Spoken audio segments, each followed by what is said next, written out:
Assalamu alaikum warahmatullahi wabarakatuh, everybody. Ross, host of the SOS, the Shoutout Show. You're in the right place to be. If you're a first-time attendee to the Shoutout Show, I want you to first know that you're welcome. Second, we ask as a simple favor, please click the like and the subscribe button on YouTube. We're trying to get to 100 subscribers. That's our benchmark. We're trying to do that before the end of the month.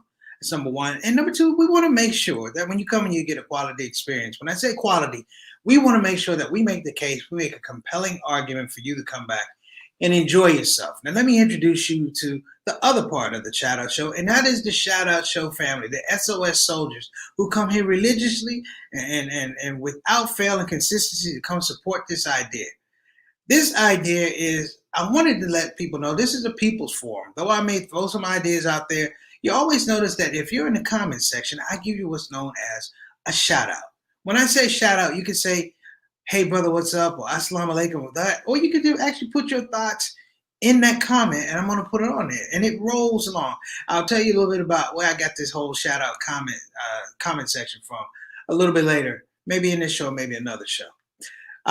Before we get started, I want to go back to yesterday's topic where I talked about the idea of hypersexuality in America right now with this movie that's on Netflix called Cuties. We had a lot of information come back after Cuties. After I put some information out there, some people verified the information. And as I said, the whole idea of Cuties was that they were hypersexualizing young children, particularly young girls. And I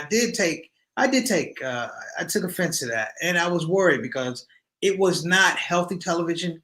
And while people will say that this is social commentary, you don't exploit young people to make the point about exploiting young people. You see what I'm saying? You just don't do that. Maybe you get models that are older than these people and something like that. But I'm just saying, it just didn't work out. Somebody get some shots out here. And I want to give Sister Eleanor comes on the show. She brings all her family. God bless her. May Allah please increase her and bless her and protect her family. They always come on. And my sister Ree is right around the corner. Ree, you're on the right show today. We're going to be talking about it's a family affair. Sister Salim, we talk about family. The Salim family has been dear to me for a number of years. So I'm glad you're on the show as well. Please give Mom and Pops hugs and salams as they are longtime pioneers in this community and longtime devotees to community development and community growth and development. So I just want to go there. So if anybody wants to look at the show from yesterday, I'm thinking about actually bringing somebody on because I haven't chosen what I wanted for our Saturday spotlight, but I might actually bring that show back on in an expanded version of it to talk about some of the minutiae I didn't talk about yesterday and beginning to connect the dots. So I'm going to start today with our subject matter, Throwback Thursday. Throwback Thursday today it's a family affair. And going through some of the things we've been going through, COVID, unemployment, political systems, things like that. And I'm as a comedian, as a comedian, I want to be a musician. We always understand strategies in music, strategies in tone. We want to know what tonally attracts people to our music, and that's the music we play. Yesterday's show was interesting because when I talked about Cuties, what I didn't say was Cuties has begun to connect to a tone that's out there. And that tone is not a family affair. That tone has been around for a while. And it hit me yesterday because I began to replay, Allah help me, the 32 minutes and 2 seconds that I saw. And the 32 minutes and 2 seconds that I saw reminded me of something. It brought to bear something that I think we all need to be talking about. It brought to bear that there is an assault on the nuclear family. Now, people say the nuclear family, and I'm talking about an adult in the house, mother, father, who is committed to the welfare of the children. I'm not talking about married, things like that. That is another level, if you will. But I'm talking about the idea of family, not just mom, daughter, son, father. No, I'm talking about the whole idea, a legacy of family. And what I began to understand when I watched this thing yesterday was what we are going through right now, if I can be blunt, is not the breakup of American communities, meaning that we're not citizens, we're not community anymore. The larger assault, the more demonic assault, has been on the family. This situation, well, I want to give Donald Trump all the credit, but we're in a situation now where ideas, concepts, ideologies have been successful in really disrupting family life. Disrupting family life. Now, I'm gonna sister Celine can probably attest to that. What I'm about to say. But when families are not intact, when families are not on the same page, children suffer. And children suffer in a way that they look for other places to find trust and safety. Let me say that again. When families aren't intact, when families are not on the same page, children suffer in that they look for different places to find safety, to find comfort. And what we have now with this whole political thing is a system that's out of whack. It takes away, we are disheveled in terms of family life because we're looking at so many different things at the same time, right? Oh, this is a great one. That's right. Exploitation can be, what's going on, mom, son? I'm going to give this one to the teacher. Yes, very true. Like the Three Little Pigs, family breakup accountability is challenged. Morals are easily we need, you need to make sure you see this, what I'm showing on the screen. This is a teacher. I'm a former teacher, but she said it a lot better than I said. And so today, on Throwback Thursday, I thought we should rebuff that attitude. I thought that we should look at the things in the family structure that not only gave us protection, that not only gave us guidance and discipline, but it gave us legacy. When's the last time you went to a big family reunion? Think about it. It's been a while since I've been with my mom, but I remember having them. And I'm not saying we had 300, 400 people. We might have had tops 40 people walk through, but it was 40 people that recognized the importance of family, of getting together, and as old folks say, laying eyes on one another. Laying eyes on one another. One of the features of that film yesterday, Cuties, was it was very, very clear that no one was laying eyes on this young girl. This young Senegalese Muslim girl going through all these undulations, exploited sexually, stealing, contradicting her religious tradition. Really, she defiled her religion early on in the film. By stealing zikr beads after Hanukkah, a religious organization she steals directly after it. What becomes very, very clear, brothers and sisters, is this is not something that's just happening. They say art imitates life. I believe that. This has been happening over and over and over and over and over again. I have a head full of gray hair. Why? Because I worked in public school systems, number one, and two, before I got to public school systems, I worked in social services. And social services gives you an unadulterated, unfiltered look at families that are not working. You would not be gainfully employed if the families were functioning properly. And that's what you see. And when we look around these days, it is fractured families. It is a lack of commitment to fatherhood in some regards, a lack of commitment of motherhood. And I want to say this, just because you're a mother and a father doesn't necessarily mean that you're particularly committed to it. That's another level of execution. That's entirely another level of understanding. And in the historical aspect of family building, it goes beyond, let me say this, it goes beyond the scope of the nuclear family. It goes to the space of the human family. One of the funniest things that can happen when you, what's going on, Niall? This is my brother from class, man. I'm gonna see you in class. He's my man Sharp. He's from New York. Sharp, brother, man. Big ups on the baby too. Everybody give him a salams for his baby, Mabruk for his baby. He just had a. No, I hope you're getting some sleep, brother. But let me add this: the African American tradition in America is interesting because it's born out of tragedy. Those that survive Middle Passage arrive, but it's not intact with their family. The genius, the blessing, the miracle is that they rediscover or redirect this DNA for survival purposes and create another level of family. Even now, what's the biggest fight you had in the 70s? I'll tell you one of the biggest fights I had in the 70s.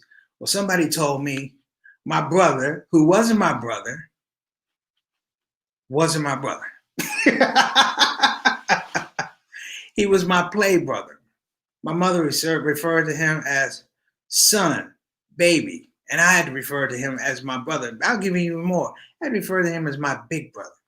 But what does that mean, brothers and sisters? It means that when we were back in school and we were going through integration, it meant that even for all the achievements up to that point, Black folk had banded together. And we used to scare people who were not Black that threatened us. The way we would scare them, go, you mess with my brother, you messing with me. So a person would be thinking, I want to fight him, but I'm going to have to fight 6 or 7 other people. Do you see the power in that?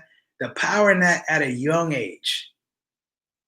And I'm saying power. I'm going to say it again, power.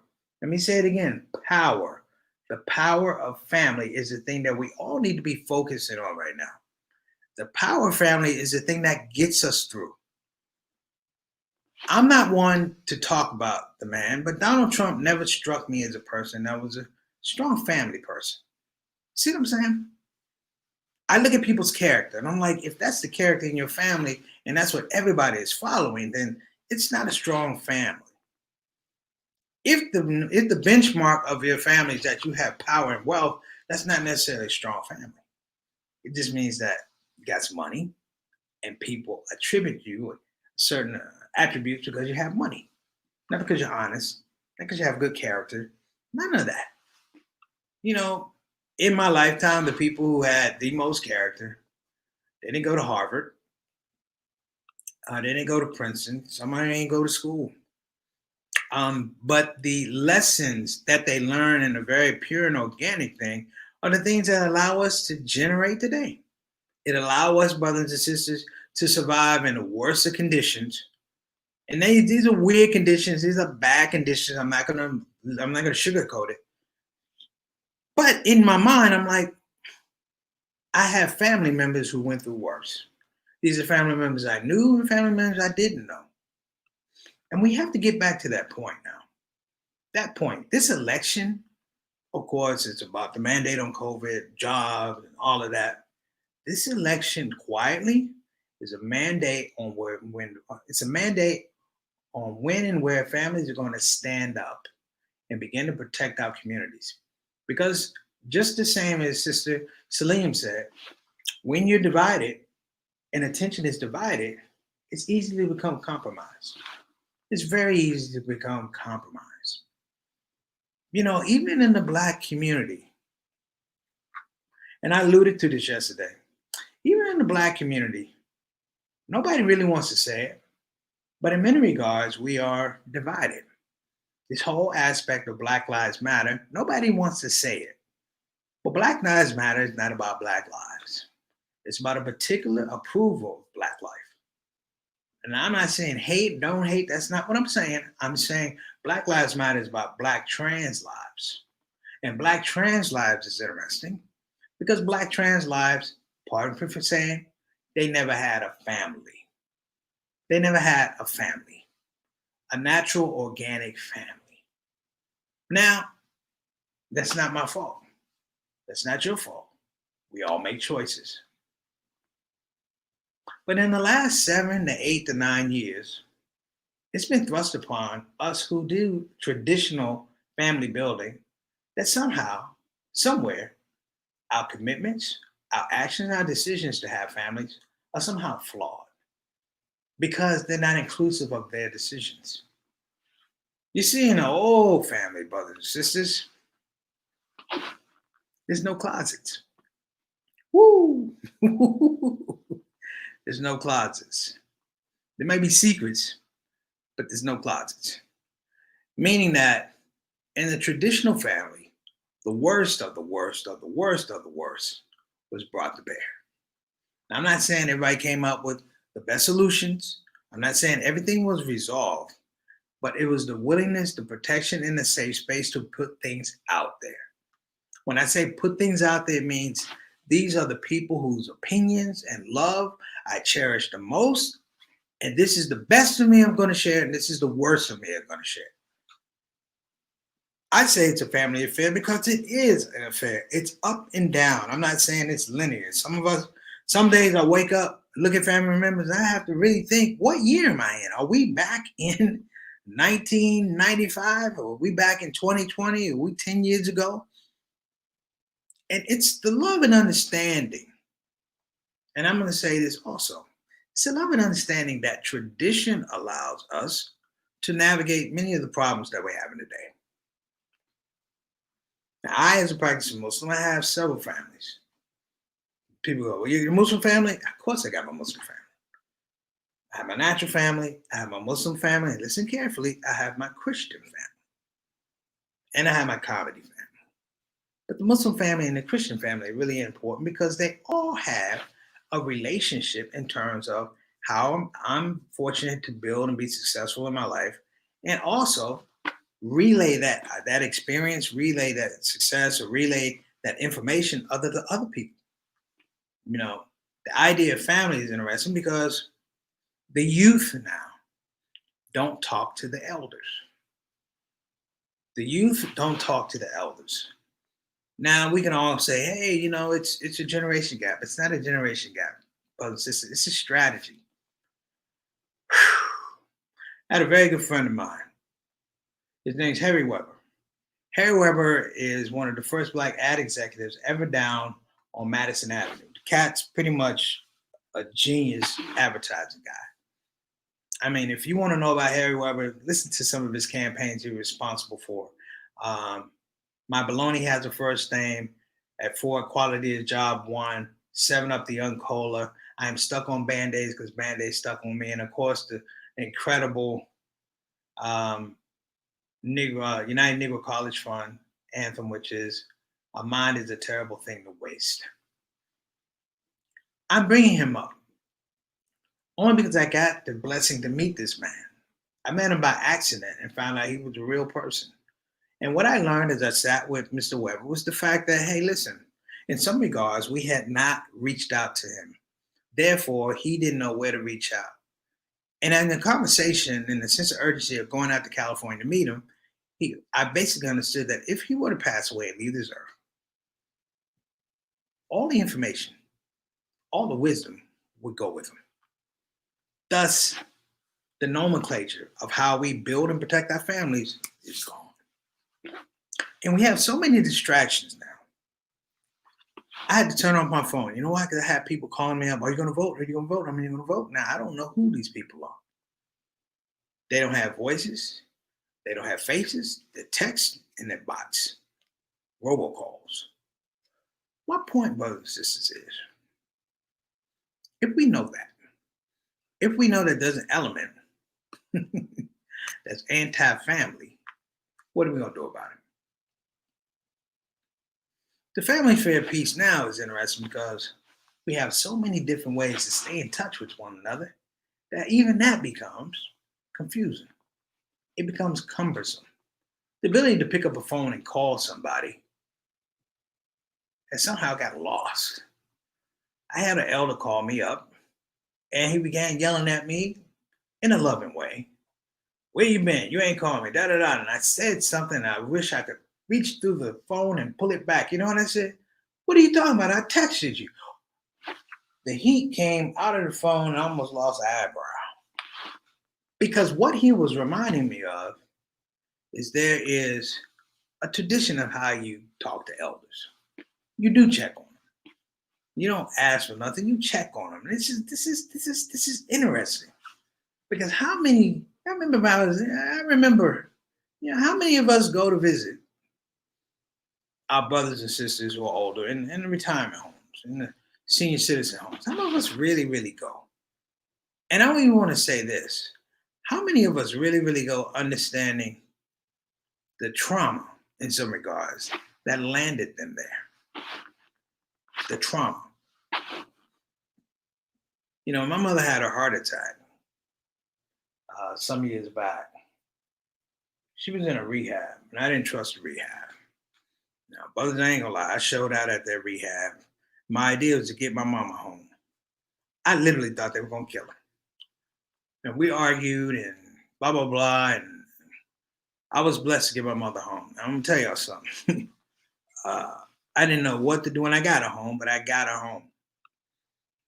And the only thing that drove me, like it drives a lot of us children about our mothers and our fathers, is that we have to be responsible for their care, like they were responsible for our care, like they were responsible for our well being. We watched them sacrifice, if you will, sacrifice selflessly to make sure that we had opportunities in many regards that they would never have.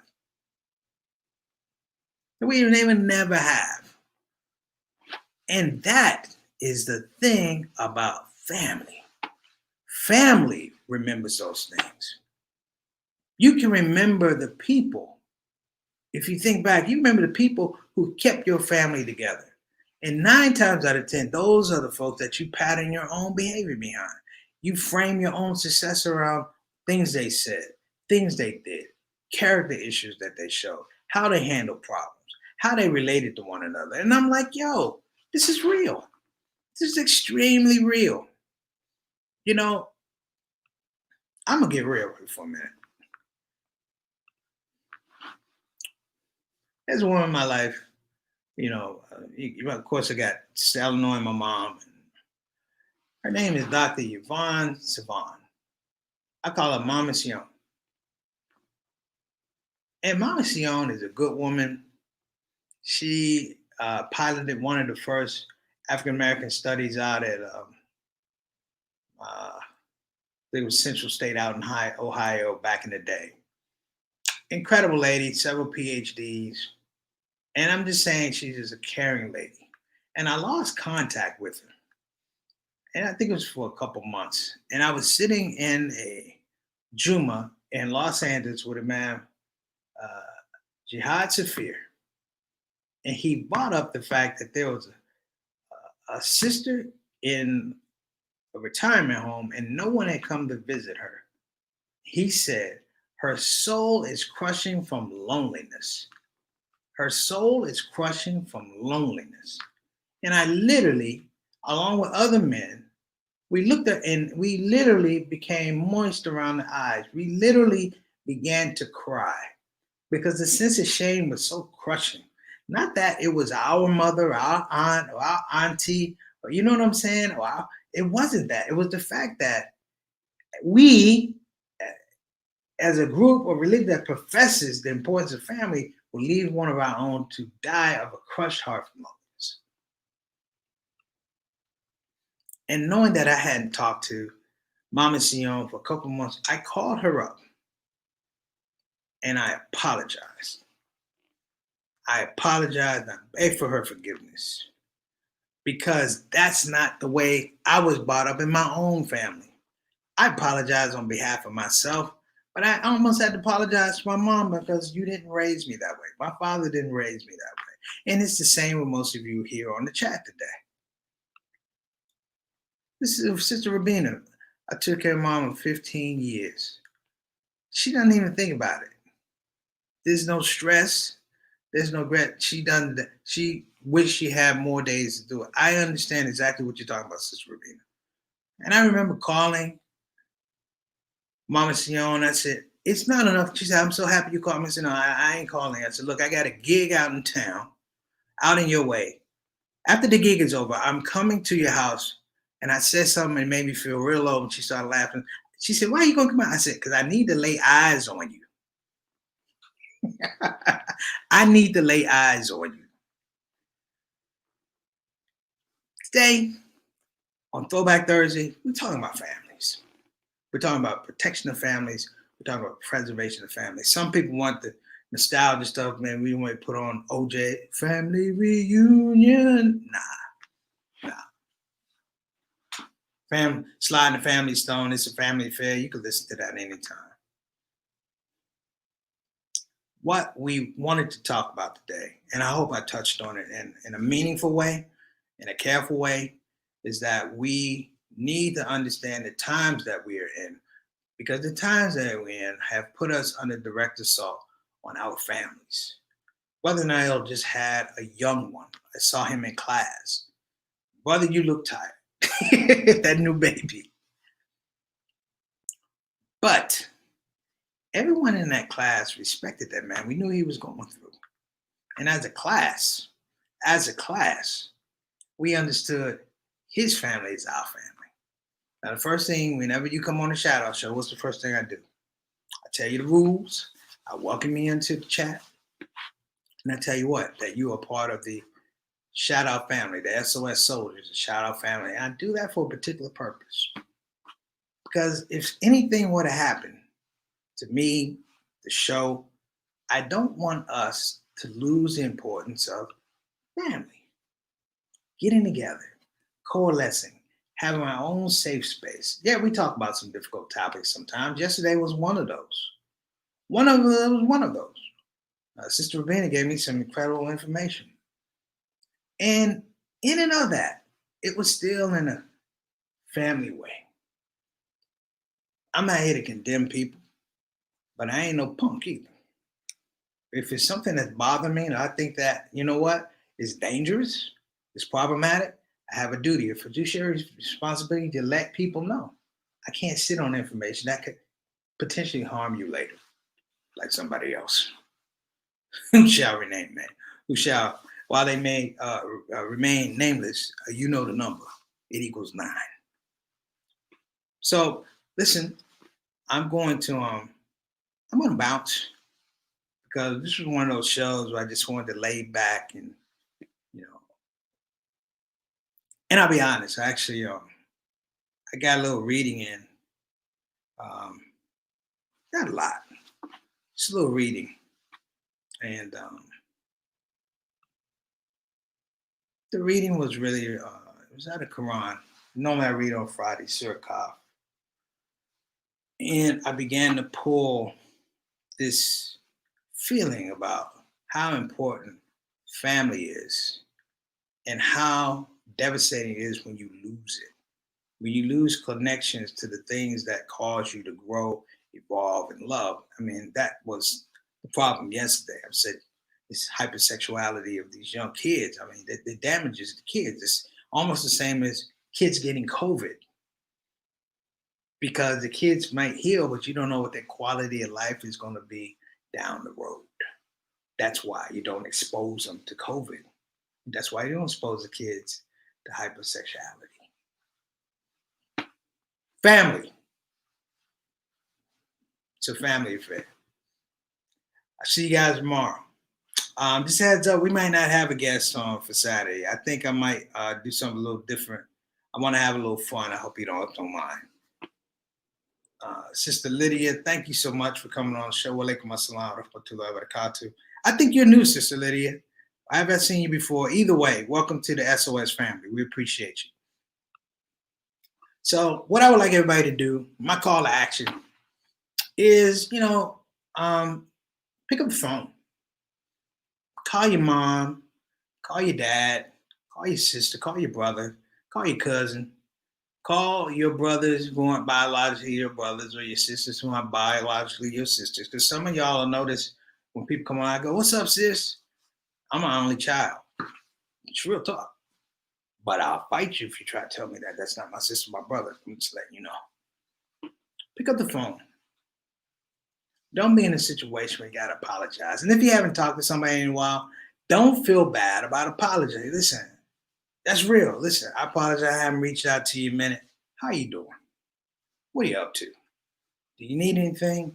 I had you on my mind. I missed you. I remember calling up a dude I couldn't stand. I said, man, I miss you. He said, why? I said, because I can't stand you. I just need to be closer to you so I can remember that I can't stand you. And we both broke out laughing. And we're good friends now. But I'm going to leave on this note. This note is simple. Family is one of the most powerful nomenclatures that you can ever have. You will remember your family longer than you will remember anything else. Let me say that again. You will remember your family longer than you will remember anything else. The people who are around you that they encouraged you, they scolded you, whatever that, but you will remember those people. And it's important that all this stuff that's going on around us, there is an antidote. There is a protection, and the protection is family. And that we see power in people who give us power. So listen, I gotta bounce. You guys have been understanding. Hey, my man Doug. This is my man Doug, everybody. This is my homie. He started out as my sound guy, now he's my brother. So listen, you guys have been tremendous. If it's anything I said bad, it's not a bad intention. Sometimes you have to get your ideas together, and sometimes I'm not 100% right. I know that. If I said anything good, it only comes from the benefit of the blessings of good people like yourself, a merciful Lord, and a holy book. And a mom who ain't afraid to knock you out in public. Duke, take care of yourself. I hope to see you tomorrow. From the bottom of my heart, bless you, bless your families. Assalamu alaikum wa rahmatullahi wa barakatuh, everybody. Have an amazing day. Take care and see you tomorrow. Bye-bye now.